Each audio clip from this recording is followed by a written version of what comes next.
Fito, el jefe de los choneros, y las 5 megabandas. El 40% de las muertes violentas del planeta son suyas. Hago este vídeo para que el señor presidente lo vea y la ciudadanía, porque yo no tengo nada que esconder. Yo me quiero entregar, me fugué porque me dijeron que me iban a matar. Mi vida corre peligro. Entienda, señor presidente. Usted garantice mi vida, que no me va a pasar nada, y yo me entrego. No tengo nada que ver con lo que se me está acusando. Lo pido por favor. Póngase la mano en el pecho y sea consciente de que yo no tengo nada que ver con esto. Yo no me he escondido, he dado mi cara desde el principio. Al habla, en un vídeo que de inmediato se hizo viral en las redes sociales de Ecuador, Fabricio Colón Pico, uno de los caudillos de la banda de los Lobos. En el mundo del crimen todos le conocen como Capitán Pico, detenido la semana pasada por secuestro, pero señalado por preparar un atentado contra la fiscal general, Diana Salazar. Colón Pico se fugó de la prisión de Riobamba durante la noche de terror del martes pasado. Sus hombres lanzaron explosivos tras provocar un falso motín y se escaparon en torno a 40. La fuga de Capitán Pico y la de Adolfo Macías, alias Fito, cabecilla de los choneros, sumadas al asalto armado de un grupo kamikaze de los tiguerones al canal TCE Televisión, forzaron la reacción inédita del gobierno ecuatoriano, la declaración de conflicto armado interno. Un estado bajo ataque del narcotráfico y del crimen organizado en una ola de violencia jamás vista, ejecutada por las bandas locales convertidas en poderosas sucursales de los cárteles mexicanos. Un desafío descarado que provocó el despliegue por todo el país de las Fuerzas Armadas en un pulso pocas veces visto en las Américas, el mayor volcán social del planeta por, entre otras circunstancias, la violencia desmedida que crece sin freno en sus países. La organización Inside Crime ha identificado cuáles son los grupos armados o bandas transnacionales que lideran el crimen en Hispanoamérica y el Caribe, que pese a no sumar el 10% de la población mundial, protagonizan más del 40% de sus muertes violentas. En cuarto lugar figuran los Lobos y los Choneros, enemigos a muerte al servicio de sí mismos y de los carteles mexicanos de Sinaloa y Jalisco Nueva Generación. Las sucursales del cielo, como todavía se llama irónicamente a alguna de las ciudades del continente, hace tiempo que lo son del infierno. Estas son las 5 megabandas transnacionales señaladas por la organización Inside Crime. 1. Ejército de Liberación Nacional, ELN, liderado por Antonio García, presente en Colombia y Venezuela. Narcotráfico, secuestros, extorsiones y control social en beneficio del gobierno de Nicolás Maduro y con un más que dudoso papel cómplice de Gustavo Petro. Cuenta con más de 5.000 guerrilleros. El famoso cura Pérez, Manuel Pérez, aragonés de nacimiento, jamás imaginó que su ELN abandonaría muy pronto sus sueños revolucionarios para convertirse en una multinacional del crimen, gran aliado del chavismo y con negocios millonarios en el narcotráfico. Su actual líder es el primer comandante, así con mayúsculas, Eliezer Erlinto Chamorro, alias Antonio García, quien dejó estupefacta a la opinión pública colombiana hace unas semanas al aclarar que el ELN no hace secuestros. Hay diferentes acciones de privación de la libertad, pero son diferentes. Prisioneros, rehenes, retenidos, secuestrados y desaparecidos. El ELN solo hace prisioneros y retenidos. La explicación de Antonio García se produjo tras el secuestro del padre de Luis Díaz, la estrella del Liverpool, y en medio de las negociaciones que mantiene con el gobierno de Gustavo Petro, empeñado en llevar a buen puerto su paz total a imagen y semejanza de Juan Manuel Santos con las FARC.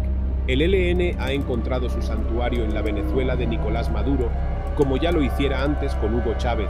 Incluso organizaciones como Human Rights Watch, HRW, han comprobado que sus guerrilleros patrullan con militares venezolanos.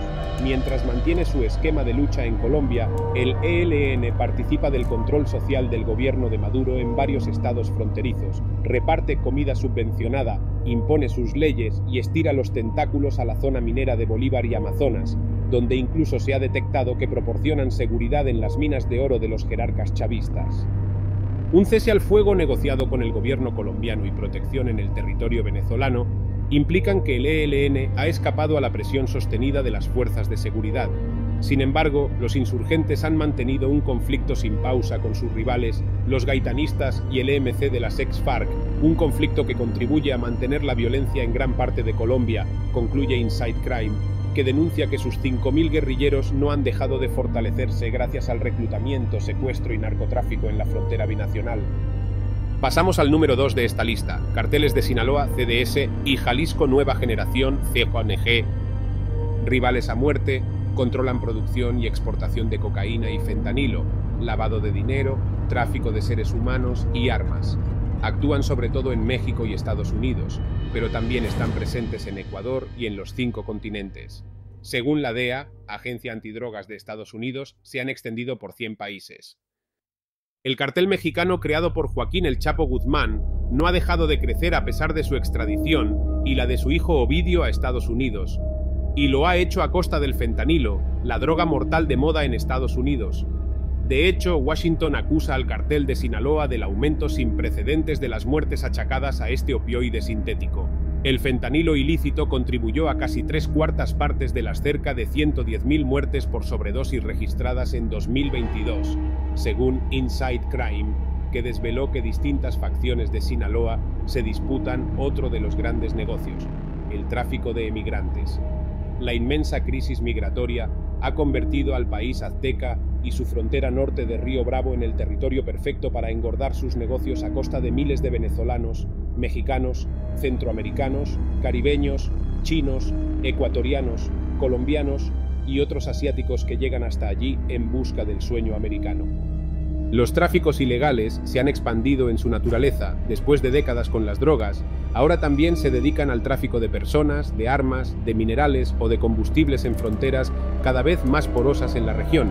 No hay acuerdos sólidos de cooperación en seguridad. Son entelequias en las que no se ha podido avanzar de manera certera.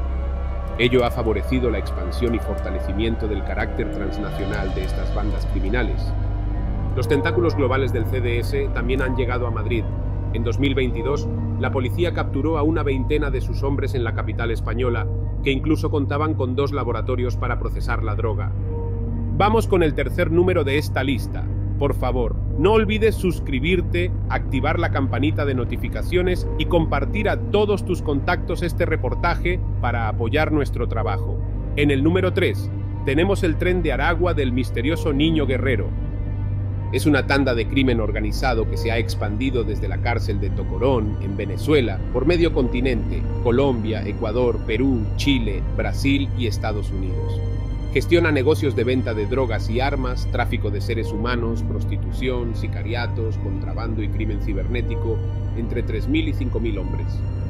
Es imposible referirse al tren de Aragua, la última incorporación a la élite de las bandas transnacionales, sin citar al niño guerrero, su gran líder, a quien se le suponía en la cárcel venezolana de Tocorón, pero que, al acudir los agentes bolivarianos a buscarle, no estaba allí, se encuentra hoy en paradero desconocido. Un capo tan misterioso que apenas hay imágenes para identificar a quien desde una celda logró expandir sus tentáculos al mismo ritmo que la diáspora venezolana, en la que más de 8 millones de personas se repartían por el mundo para huir de la revolución. Tras la toma de Tocorón por las fuerzas de Nicolás Maduro y la consiguiente huida del niño guerrero, el suelo se movió bajo los pies del tren de Aragua. Queda por ver si puede consolidar otro refugio para huir y planear sus operaciones, o si será obligado a atrincherarse y debilitarse, se plantea Inside Crime. Y en el número 4, como les adelantábamos, llegamos a los choneros y los lobos. A sangre y fuego por el poder. Se dedican a la exportación de cocaína, microtráfico, extorsión, secuestros. Los primeros cuentan con entre 12.000 y 20.000 soldados, los lobos 8.000 miembros, y son los responsables del desafío terrorista en Ecuador que ha dado la vuelta al mundo y ha descubierto a las 2 principales bandas del país andino, los choneros, aliados del cartel de Sinaloa, y los lobos, sucursal de Jalisco Nueva Generación, y principales acusados del magnicidio cometido en agosto contra el periodista de investigación Fernando Villavicencio, candidato presidencial, al igual que sus jefes mexicanos, son enemigos irreconciliables. Durante años, la banda de los choneros fue la estructura criminal dominante en Ecuador, contratista para grupos de Colombia, México y Europa, cuidando cargamentos de cocaína. Sin embargo, la fragmentación del grupo propició el surgimiento de su principal rival, los lobos, que ahora le disputan el poder, resume Inside Crime.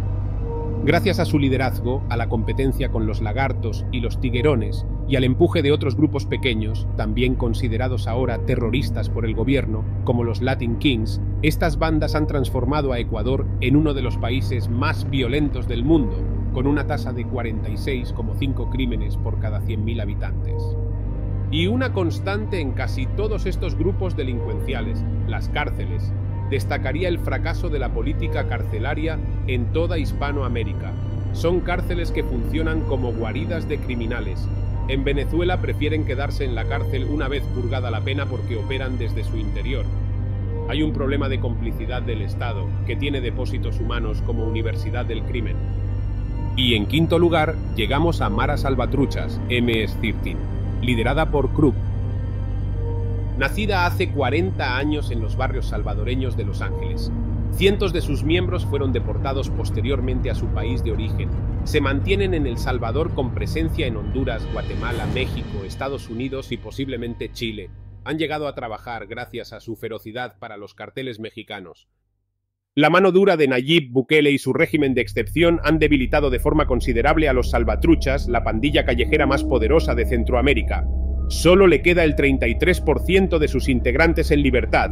Han perdido mucha de su capacidad en lo que es la primera acción realmente dura para esta delincuencia en la historia de las bandas americanas. Sus clicas, células, actúan hoy de forma esporádica, aunque conservan esas señas de identidad que les hicieron famosos durante años: lenguaje, tatuajes y códigos. Pese a la presión que ejerce el Estado, informes de la propia policía aseguran que en torno a 40.000 personas siguen vinculadas en su país a la MS-13. No obstante, las autoridades aseguran que la mano dura aplicada ha desplazado a Chile a muchos miembros. Sus líderes más conocidos han caído en manos de la justicia estadounidense. Así, el famoso Krug fue extraditado el año pasado desde México, tras permanecer oculto durante meses. Elmer Canales formó parte de la cúpula, conocida como los 12 Apóstoles del Diablo. Al conocerse su captura y extradición express, Bukele reaccionó en redes sociales con el emoji del guiño pícaro. Hasta aquí este reportaje de las 5 megabandas que acumulan el 40% de las muertes violentas del planeta. En una escalada de guerra, delincuencia y corrupción constante, en la mayoría de ocasiones con la indiferencia, cuando no la complicidad, de los propios países, convertidos en auténticos narcoestados. ¿Y tú, qué opinas? ¿Se puede acabar con estas bandas?